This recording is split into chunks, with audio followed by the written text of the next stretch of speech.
for the great amount of behind-the-scenes work that has allowed us all to be here today. Welcome and thank you to our honored guests. Thank you to the professors of Ohio Dominican on behalf of the class of 2013 for your amazing service and leadership.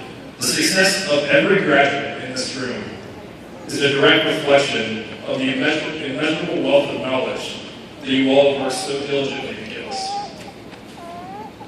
And thank you to all of our friends and family for your love and support and patience. Words cannot possibly express the immense feelings of gratitude and love that we feel for each and every one of you. Lastly, most importantly, I would like to thank God for the countless blessings that He's given us all so that we are able to be here today. Today marks the culmination of our education. Our time here has changed the way that we view the world. The journey that we've traveled over the past few years has taken a group of individuals from diverse walks of life and created a community of learned scholars. Ohio Dominican has molded us, guided us, and has given us all an incredible opportunity so that now we might change the world around us. From the very first day we stepped on this campus, we became a part of an exalted and storied tradition that dates back to the 1900s. We become seekers of truth, and our time here has ingrained in us the fiery passion for lifelong learning, a way of life that creates an environment where we all have the ability and opportunity to succeed. It seems only a short time ago that I was walking into my very first collegiate class. The very first class I had here was English 101. It was an all-freshman class, and to this day, I can still recall the immense fear, trepidation, and excitement that all of us felt walking into Nursing 205. I had that common freshman sense of feeling somewhat strange and out of place. And having taken a little interest in high school, it's safe to say that English 101 was not going to be my favorite class. Actually, as I was sitting in my chair waiting for the professor to come in and start class, I had worked up in my mind a scenario of sitting in a classroom with an ancient professor plodding through the Iliad line by line and writing papers in the unending boredom. That's when Dr. Martin Brick walked through the door, and the made-up nightmare of an ancient professor went completely out the window.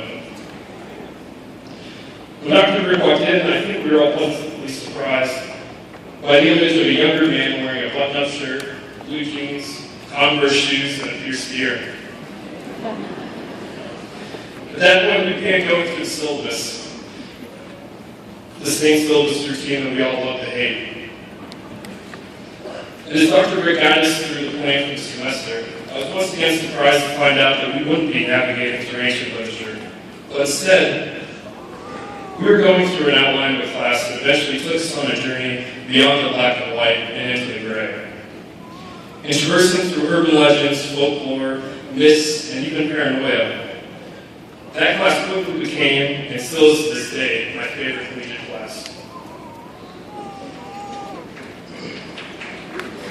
You see, being a part of that class was an experience unlike any other that I'd had up to that point.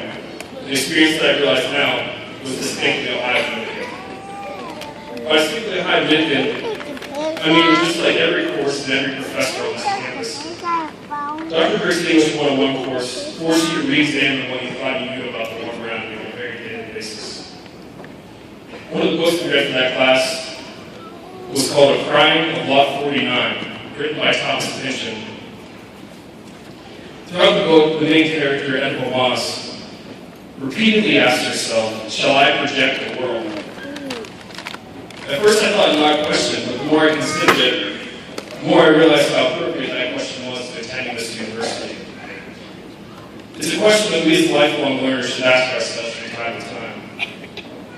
At Ohio Dominican, we are constantly given new knowledge and experiences that will help us along our journey throughout life. But the new knowledge often comes with a shift in the way that we project and view the world around us. Our motto, to contemplate truth and share with others the fruits of this contemplation, forces us to look beyond the black and white and into the gray, just like Dr. Brick's class. It's in these gray areas where our projections of the world change and where we receive the fruits of our contemplation. At High Dominican, we have shared in a journey that has taken a group of individuals from diverse walks of life and created a community of lifelong learners. And so now the question must be asked, shall we as a group project the world? Starting tomorrow, we have the opportunity to change the way in which the world is projected. We have the honor and obligation to make use of our collective gifts and knowledges to project the world, community, and lifestyle that will continue the tradition of this great university. As students at High Dominican, we have become part of a deep-seated tradition that has fostered our growth socially, intellectually, spiritually, and professionally. And having lived in the experience of a liberal arts education, we are ready. We are ready for the challenges that the world will present to us on a daily basis. What we each have accomplished here during our time at High Dominican is not just a piece of paper. What we have learned, practiced, and embraced are the fundamental principles that forever change our world and the way in which it is perceived. Thank you.